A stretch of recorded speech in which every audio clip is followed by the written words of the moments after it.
Hi friends, ಹೇಗಿದ್ರೆಲ್ಲರೂ. ಇವತ್ತಿನ ವಿಡಿಯೋದಲ್ಲಿ 10th month of pregnancy, ಅದನ್ನು 4th ಟ್ರೈಮಿಸ್ಟರ್ ಅಂತ ಕರಿತೀವಿ. ಅದರ ಬಗ್ಗೆ ಇವತ್ತಿನ ವಿಡಿಯೋದಲ್ಲಿ ಡೀಟೇಲ್ಸ್ ಆಗಿ ತಿಳಿಸ್ಕೊಡ್ತಾ ಹೋಗ್ತೀನಿ. ಸೊ ಹಾಗಾಗಿ ಯಾರೆಲ್ಲ ಇದುವರೆಗೆ ನನ್ನ ಚಾನಲ್ನ ಸಬ್ಸ್ಕ್ರೈಬ್ ಮಾಡಿಲ್ಲ, ಪ್ಲೀಸ್ ಸಬ್ಸ್ಕ್ರೈಬ್ ಮಾಡ್ಕೊಳ್ಳಿ. ಪಕ್ಕದಲ್ಲಿರೋ ಬೆಲ್ಲೈಕನ್ನು ಕೂಡ ಕ್ಲಿಕ್ ಮಾಡ್ಕೊಳ್ಳಿ. ಈ ತಿಂಗಳಲ್ಲಿ ನಿಮಗೆ ಡೆಲಿವರಿ ಆಗುತ್ತೆ. ಸಾಮಾನ್ಯವಾಗಿ ಡ್ಯೂ ಡೇಟ್ ಅಂದರೆ ನಿಮಗೆ ಡೆಲಿವರಿ ಡೇಟನ್ನು 9 ತಿಂಗಳು ಪ್ಲಸ್ 1 ವಾರ ಕೊಡ್ತಾರೆ. 40ನೇ ವಾರಕ್ಕೆ ಡ್ಯೂ ಡೇಟ್ನ ಫಿಕ್ಸ್ ಮಾಡ್ತಾರೆ. ಡ್ಯೂ ಡೇಟ್ ಅಂದರೆ ಡೆಲಿವರಿ ಡೇಟ್ ಅಂತ ಹೇಳಿ. ಅಂದರೆ ನಿಮಗೆ ಆ ಒಂದು ಡೇಟಲ್ಲಿ ಪ್ಲಸ್ ಆರ್ ಮೈನಸ್ ನಿಮಗೆ ಡೆಲಿವರಿ ಆಗ್ಬೋದು. ಆ ಡಾಕ್ಟ್ರು ಕೊಟ್ಟಿರುವಂಥ ಡೇಟ್ನಲ್ಲಿ 1 ವಾರ ಮುಂಚೆನೂ ಆಗ್ಬೋದು ಅಥವಾ 1 ವಾರ ನಂತರ ಆಗ್ಬೋದು. ಈ ರೀತಿ ವೇರಿಯೇಷನ್ ಇರುತ್ತೆ ಒಬ್ಬರಿಂದ ಒಬ್ಬರಿಗೆ. ಕೆಲವರಿಗೆ ಮುಂಚೆ ಆಗುತ್ತೆ, ಡ್ಯೂ ಡೇಟ್ನ ಮುಂಚೆ ಆಗುತ್ತೆ, ಕೆಲವರಿಗೆ ಸ್ವಲ್ಪ 1 ವಾರ ಬಿಟ್ಟು ಆಗ್ಬೋದು.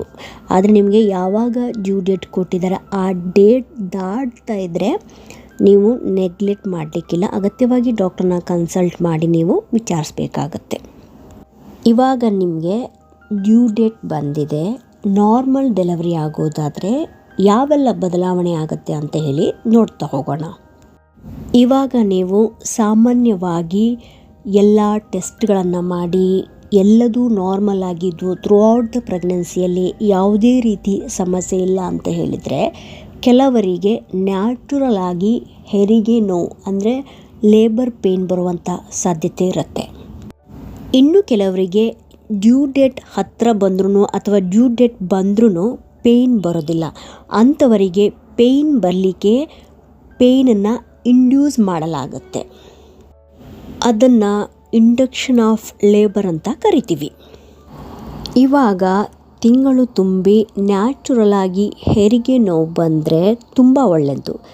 ಅಂಥವರಲ್ಲಿ ನಾರ್ಮಲ್ ಡೆಲಿವರಿ ಆಗುವಂಥ ಸಾಧ್ಯತೆ ಅತಿ ಹೆಚ್ಚಿರುತ್ತೆ. ನಾರ್ಮಲಿಯಾಗಿ ಗರ್ಭಕಂಠ ಅಥವಾ ಸರ್ವಿಕ್ಸ್ ಥ್ರೂಔಟ್ ದ ಪ್ರೆಗ್ನೆನ್ಸಿಯಲ್ಲಿ ಕ್ಲೋಸ್ ಆಗಿರುತ್ತೆ.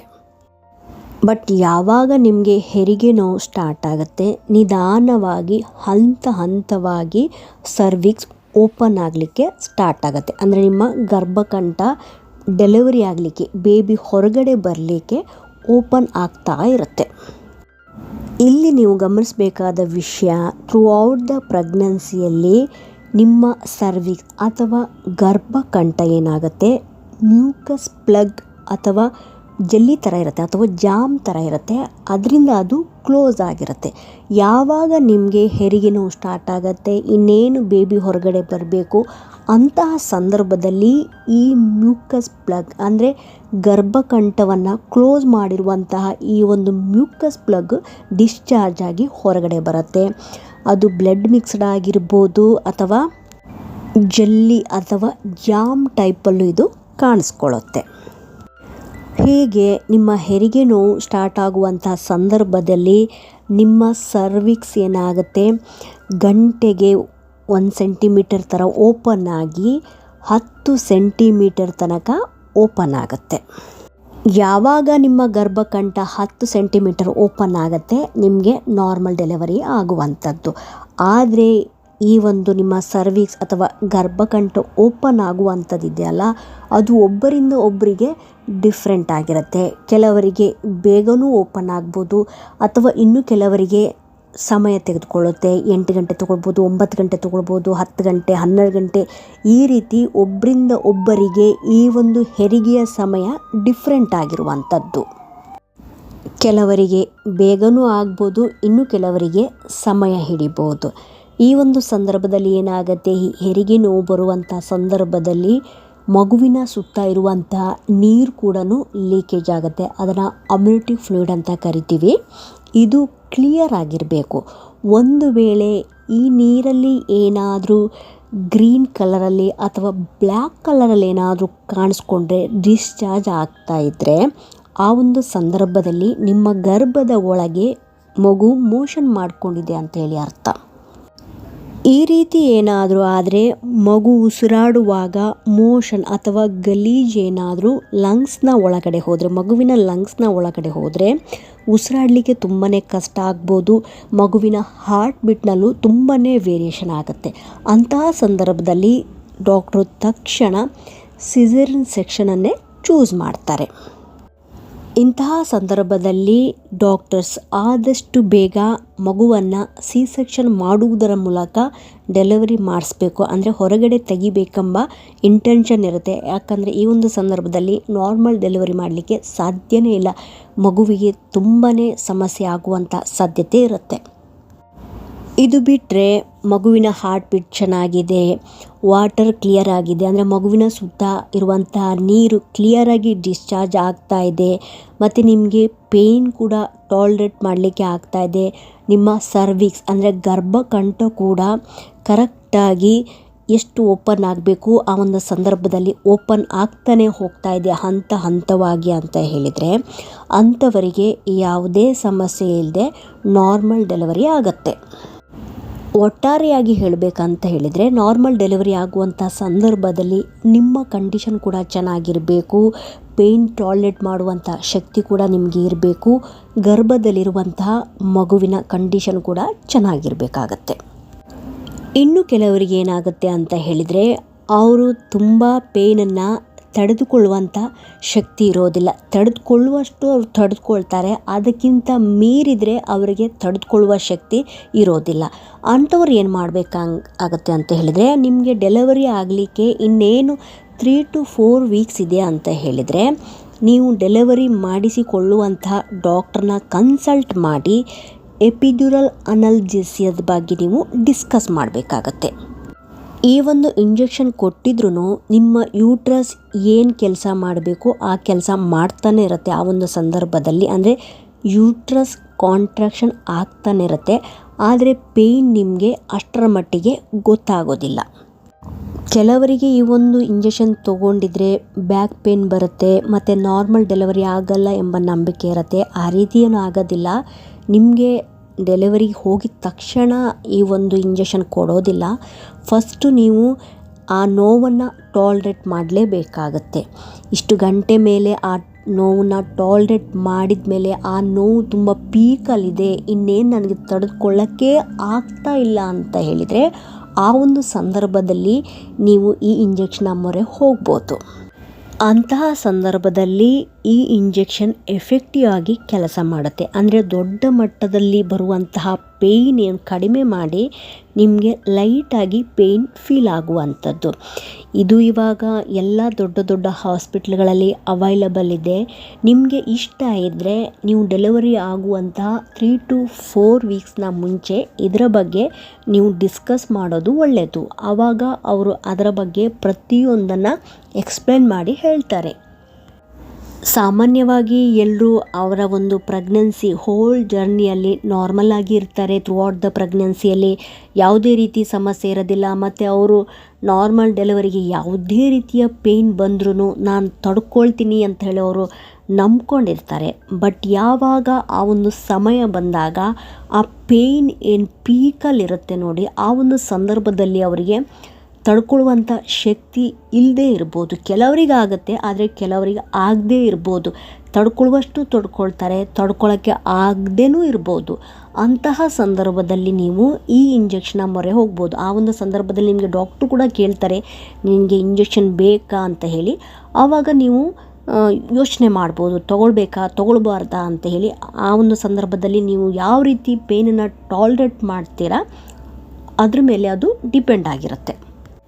ಯಾವುದಕ್ಕೂ ಕೂಡ ನೀವು ಡೆಲಿವರಿ ಆಗುವಂಥ 3 to 4 ವೀಕ್ಸ್ನ ಮುಂಚೆ ಈ ಒಂದು ಇಂಜೆಕ್ಷನ್ದ ಬಗ್ಗೆ ನೀವು ತಿಳಿದುಕೊಂಡಿರುವುದು ಒಳ್ಳೆಯದು. ಅಂದರೆ ನೀವು ಡೆಲಿವರಿ ಆಗುವಂಥ ಹಾಸ್ಪಿಟ್ಲ್ನಲ್ಲಿ ಈ ಒಂದು ಇಂಜೆಕ್ಷನ್ ಅವೈಲಬಲ್ ಇದೆಯಾ ಇಲ್ವಾ ಅಂತ ಹೇಳಿ ಮುಂಚೆನೇ ನೀವು ಡಾಕ್ಟ್ರ್ ಜೊತೆಗೆ ಡಿಸ್ಕಸ್ ಮಾಡಿದರೆ ತುಂಬಾ ಒಳ್ಳೆಯದು. ಯಾಕಂದರೆ ಮಗುವಿನ ಹಾರ್ಟ್ ಬೀಟ್ ಚೆನ್ನಾಗಿದೆ, ಸರ್ವಿಕ್ಸು ಕೂಡ ಚೆನ್ನಾಗಿ ಓಪನ್ ಆಗ್ತಾ ಇದೆ. ಓನ್ಲಿ ಪೇಯ್ನ್ ತುಂಬ ಜಾಸ್ತಿ ಇದ್ದಾಗ ತಡ್ಕೊಳಕ್ಕಾಗ್ತಾ ಇಲ್ಲ ಎಂಬ ಕಾರಣಕ್ಕೋಸ್ಕರ ಸಿ ಸೆಕ್ಷನನ್ನು ಮಾಡಿಸಿಕೊಳ್ಬಾರ್ದಲ್ವಾ. ಇವಾಗ ನಿಮಗೆ ಪೇಯ್ನ್ ಬರುವಂಥ ಸಂದರ್ಭದಲ್ಲಿ ನಾರ್ಮಲ್ ಡೆಲಿವರಿ ಆಗಲಿಕ್ಕೆ ಬೇಬಿಯ ಹೆಡ್ ಡೌನ್ ಬಂದು ನಿಮ್ಮ ಸರ್ವಿಕ್ಸ್ನ ಮೂಲಕ ಹೊರಗಡೆ ಬರಲಿಕ್ಕೆ ಅದು ಆಗಬೇಕಾಗತ್ತೆ. ಇದಾಗಿಲ್ಲ ಅಂತ ಹೇಳಿದರೆ ಅಟ್ಲೀಸ್ಟ್ ವ್ಯಾಕ್ಯೂಮ್ ಅಥವಾ ಫೋರ್ಸೆಪ್ಸ್ನ ಮೂಲಕ ಡೆಲಿವರಿ ಮಾಡಲಿಕ್ಕೆ ಬೇಬಿಯ ಹೆಡ್ ಸಿಗುವಂತಿರಬೇಕಾಗತ್ತೆ. ಅಟ್ಲೀಸ್ಟ್ ಇವುಗಳನ್ನು ಬಳಸಿಕೊಂಡಾದ್ರೂ ನಾರ್ಮಲ್ ಡೆಲಿವರಿ ಮಾಡಲಿಕ್ಕೆ ಆಗಬೇಕಾಗತ್ತೆ. ಇಲ್ಲ ಅಂತ ಹೇಳಿದರೆ ಕೆಲವರ ಹೈಟ್ ತುಂಬಾ ಕಡಿಮೆ ಇರುತ್ತೆ ಅಥವಾ ಮಗುವಿನ ಹೆಡ್ ಏನಾಗುತ್ತೆ, ಬೇಬಿಯ ಹೆಡ್ ಏನಾಗುತ್ತೆ ಸರ್ವಿಕ್ಸ್ ಡೈಲ್ಟೇಷನ್ಗಿಂತ ದೊಡ್ಡದಾಗಿರುತ್ತೆ. ಅಂಥವರಿಗೆ ನಾರ್ಮಲ್ ಡೆಲಿವರಿ ಮಾಡಲಿಕ್ಕೆ ಕಷ್ಟ ಆಗುತ್ತೆ. ನಿಮಗೆ ಪೇಯ್ನ್ ಬಂದ್ರೂ, ನಾರ್ಮಲಾಗಿ ಪೇಯ್ನ್ ಬಂದ್ರೂ ನಾರ್ಮಲ್ ಡೆಲಿವರಿ ಮಾಡಲಿಕ್ಕೆ ಕಷ್ಟ ಆಗತ್ತೆ. ಅಂಥವರಿಗೆ ಸಿ ಸೆಕ್ಷನನ್ನೇ ಮಾಡಬೇಕಾಗತ್ತೆ. ಇನ್ನೊಂದು ಅಂಶ, ನೀವು ಡೆಲಿವರಿ ಆಗುವಂಥ ಸಂದರ್ಭದಲ್ಲಿ ತುಂಬ ಸ್ಟ್ರಾಂಗಾಗಿರಬೇಕು, ಸ್ಟ್ರಾಂಗಾಗಿ ಇರ್ತೀರ. ಬಟ್ ನಿಮಗೆ ಇನ್ನೂ ಸ್ಟ್ರಾಂಗಾಗಿ ಫೀಲ್ ಆಗಬೇಕು ಅಥವಾ ನಿಮಗೆ ಅಂಥ ಒಂದು ಸಪೋರ್ಟ್ ಬೇಕು ಅಂತ ಹೇಳಿದರೆ ಯಾರು ತುಂಬ ಸ್ಟ್ರಾಂಗಾಗಿರ್ತೀರ ಅಂಥವರನ್ನು ನೀವು ನಿಮ್ಮ ಜೊತೆಲಿ ಇಟ್ಕೋಬೇಕಾಗತ್ತೆ. ನೆಕ್ಸ್ಟ್, ಬೇಬಿಯ ಹೆಡ್ ಕೆಳಗಡೆ ಬಂದು ಹೊರಗಡೆ ಬರಲಿಕ್ಕೆ ಇನ್ನೇನು ಸ್ವಲ್ಪ ಕಷ್ಟ ಆಗ್ತಾ ಇದೆ ಅಂತ ಹೇಳಿದರೆ ಅಂಥ ಸಂದರ್ಭದಲ್ಲಿ ನಿಮ್ಮ ಯೋನಿಯ ಹತ್ತಿರ ಅಥವಾ ವಜೈನದ ಹತ್ತಿರ ಒಂದು ಕಟ್ಟನ್ನು ಕೊಡ್ತಾರೆ. ಅಂದರೆ ಫ್ರೀಯಾಗಿ ಮಗು ಹೊರಗಡೆ ಬರಲಿಕ್ಕೆ, ಬೇಬಿಯ ತಲೆ ಹೊರಗಡೆ ಬಂದು ಫುಲ್ ಮಗು ಹೊರಗಡೆ ಬರಲಿಕ್ಕೆ ಅಲ್ಲೊಂದು ಕಟ್ಟನ್ನು ಕೊಡ್ತಾರೆ. ಅದನ್ನು ಎಪಿಸೋಟಮಿ ಅಂತ ಕರಿತೀವಿ. ನಾರ್ಮಲಿಯಾಗಿ ಪೆಲ್ವಿಸ್ನ ಡಯಾಮೀಟ್ರಿಗೆ ಕಂಪೇರ್ ಮಾಡಿದರೆ ಬೇಬಿಯ ಹೆಡ್ ಸ್ವಲ್ಪ ದೊಡ್ಡದಿರುತ್ತೆ. ಸೊ ಬೇಬಿಯ ಹೆಡ್ ಹೊರಗಡೆ ಬರುವಂಥ ಸಂದರ್ಭದಲ್ಲಿ ಸ್ವಲ್ಪ ಕಷ್ಟ ಆಗ್ತಾ ಇದೆ ಅಂತ ಹೇಳಿದರೆ ಅಂಥ ಸಂದರ್ಭದಲ್ಲಿ ಒಂದು 2 ಸೆಂಟಿಮೀಟರ್ಸ್ನಷ್ಟು ಒಂದು ಕಟ್ಟನ್ನು ಕೊಡ್ತಾರೆ. ನಿಮ್ಮ ಡೆಲಿವರಿ ಆಗಿದ ತಕ್ಷಣ 4ರಿಂದ 5 ಸ್ಟಿಚಸ್ ಹಾಕ್ತಾರೆ. ಬೇಬಿ ಹೊರಗಡೆ ಬಂದಿದ್ದ ತಕ್ಷಣ ಅಂಬಲಿಕಲ್ ಕಾರ್ಡನ್ನು ಕಟ್ ಮಾಡಿ ಪೀಡಿಯಾಟ್ರಿಷನಿಗೆ ಕೊಡ್ತಾರೆ. ನೆಕ್ಸ್ಟ್ 5 to 10 ಮಿನಿಟ್ಸ್ ಆದಮೇಲೆ ಕಸ ಅಥವಾ ಪ್ಲಾಸಂಟ ಹೊರಗಡೆ ಬಂದಮೇಲೆ ನಿಮ್ಮನ್ನು ಚೆಕ್ ಮಾಡ್ತಾರೆ. ನಂತರ ಇನ್ನೊಂದು ಕಡೆ ಮಗುನೂ ಕೂಡ ಪೀಡಿಯಾಟ್ರಿಷನ್ ಚೆಕ್ ಮಾಡಿದ ತಕ್ಷಣ ವಿತಿನ್ 30 to 1 hour ಒಳಗೆ, 30 ಮಿನಿಟ್ಸ್ ಟು 1 hourನ ಒಳಗಡೆ ಬೇಬಿಗೆ ನೀವು ಫೀಡ್ ಮಾಡಬೇಕು, ಅಂದರೆ ಎದೆ ಹಾಲನ್ನು ಕುಡಿಸ್ಬೇಕು. ಈ ಫಸ್ಟ್ ಮಿಲ್ಕ್ ಅಂದರೆ ತಾಯಿಯ ಎದೆ ಹಾಲಲ್ಲಿ ತುಂಬ ನ್ಯೂಟ್ರಿಯೆಂಟ್ಸ್ಗಳಿರುತ್ತೆ. ಅಂದರೆ ಮಗುವಿಗೆ ಬೇಕಾಗಿರುವಂಥ ತುಂಬ ನ್ಯೂಟ್ರಿಯೆಂಟ್ಸ್ಗಳಿರುತ್ತೆ, ತುಂಬಾ ಇಂಪಾರ್ಟೆಂಟ್ ಆಗಿರುತ್ತೆ. ಇದು ಯೆಲ್ಲೋ ಕಲರಲ್ಲಿರುತ್ತೆ. ಸೊ ಡೆಲಿವರಿ ಆಗಿದ ತಕ್ಷಣ ನಿಮ್ಮ ಮತ್ತು ನಿಮ್ಮ ಮಗುವಿನ ಕಂಡೀಷನ್ ಚೆನ್ನಾಗಿದೆಯಾ ಅಂತ ಹೇಳಿದರೆ ಫಸ್ಟು ಎದೆ ಹಾಲು ಕೊಡಲಿಕ್ಕೆ ಅಡ್ವೈಸ್ ಮಾಡ್ತಾರೆ. ನಾರ್ಮಲ್ ಡೆಲಿವರಿಯಾದ 24 ಗಂಟೆ ತುಂಬಾ ಇಂಪಾರ್ಟೆಂಟ್ ಆಗಿರುತ್ತೆ. ಈ ಒಂದು ಸಂದರ್ಭದಲ್ಲಿ ನೀವು ನಾರ್ಮಲಾಗಿ ನಡಿಬೇಕಾಗತ್ತೆ. ಸಾಮಾನ್ಯವಾಗಿ ನಾರ್ಮಲ್ ಡೆಲಿವರಿ ಆದರೂ ಡೆಲಿವರಿ ಆಗಿದ ತಕ್ಷಣವೇ ನಡೀತಾರೆ. ಮತ್ತು ತುಂಬಾ ಸುಸ್ತಿರ್ತೀರ ಮತ್ತು ನೀವು ನಾರ್ಮಲಾಗಿ ನೀವೇ ಹೋಗಿ ಯೂರಿನೆಲ್ಲ ಪಾಸ್ ಮಾಡಬೇಕಾಗತ್ತೆ. ಮತ್ತು ನಿಮಗೆ ಬ್ಲೀಡಿಂಗು ಕೂಡ ಇರುತ್ತೆ. ಅದು ಸಾಮಾನ್ಯವಾಗಿ ದಿನ ಕಳೆದಂತೆ ಕೆಲವು ದಿನಗಳ ತನಕ ಇರುತ್ತೆ. ಅದು ದಿನ ಕಳೆದಂತೆ ಕಡಿಮೆ ಆಗ್ತಾ ಹೋಗುತ್ತೆ. ನಿಧಾನವಾಗಿ ನಂತರ ಅದು ಸ್ಟಾಪ್ ಆಗುತ್ತೆ. ಕೆಳಗಡೆ ಸ್ಟಿಚಸ್ ಹಾಕಿರೋದ್ರಿಂದ ನೀವು ಆದಷ್ಟು ಕಾಲನ್ನು ಜೋಡಿಸ್ಕೊಂಡೇ ಕೂತ್ಕೊಂಡಿರಬೇಕಾಗತ್ತೆ. ಮತ್ತು ನೀರನ್ನು ಸ್ವಲ್ಪ ಜಾಸ್ತಿ ಕುಡಿಬೇಕಾಗತ್ತೆ. ಆ ಒಂದು ಸ್ಟಿಚಸ್ ಗುಣ ಆಗಲಿಕ್ಕೆ ನಿಮಗೆ ಡಾಕ್ಟ್ರು ಮೆಡಿಸಿನನ್ನು ಕೊಡ್ತಾರೆ. ಕಾನ್ಸ್ಟಿಪೇಷನ್ ಅಂದರೆ ಮಲಬದ್ಧತೆ ಆಗ್ದಂಗೆ ನೀವು ನೋಡ್ಕೋಬೇಕಾಗತ್ತೆ. ನೆಕ್ಸ್ಟ್ ನೀವು ಡೆಲಿವರಿ ಆಗಿದ ತಕ್ಷಣ ನಂತರ ನೀವು ಡಿಸ್ಚಾರ್ಜ್ ಆಗಿ ಮನೆಗೆ ಬಂದಮೇಲೆ ನಿಮಗೆ ಬ್ಲೀಡಿಂಗ್ ಏನಾದರೂ ತುಂಬಾ ಜಾಸ್ತಿ ಆಗ್ತಾ ಇದೆ ಅಥವಾ ತುಂಬ ದಿನಗಳ ತನಕ ಕಂಟಿನ್ಯೂ ಆಗ್ತಾ ಇದೆ ಅಥವಾ ಏನಾದರೂ ಚೇಂಜಸ್ ಆಗ್ತಾ ಇದೆ, ನಿಮಗೆ ಗೊತ್ತಾಗ್ತಾ ಇಲ್ಲ, ಏನಾದರೂ ಡೌಟ್ಸ್ ಇದೆ ಅಂತ ಹೇಳಿದರೆ ತಕ್ಷಣ ನೀವು ಡಾಕ್ಟ್ರನ್ನ ಕನ್ಸಲ್ಟ್ ಮಾಡಿ ವಿಚಾರಿಸಬೇಕಾಗತ್ತೆ. ಸೊ ಇವತ್ತಿನ ವಿಡಿಯೋದಲ್ಲಿ ತಿಳಿಸಿರುವಂಥ ಈ ಒಂದು ಇನ್ಫಾರ್ಮೇಷನ್ ನಿಮಗೆ ಇನ್ಫಾರ್ಮೇಟಿವ್ ಅನಿಸಿದಲ್ಲಿ ಪ್ಲೀಸ್ ಸಬ್ಸ್ಕ್ರೈಬ್ ಮಾಡೋದನ್ನು ಮರಿಬೇಡಿ. ಸಿಗ್ತೀನಿ ಮುಂದಿನ ವಿಡಿಯೋದಲ್ಲಿ. Thank you so much friends.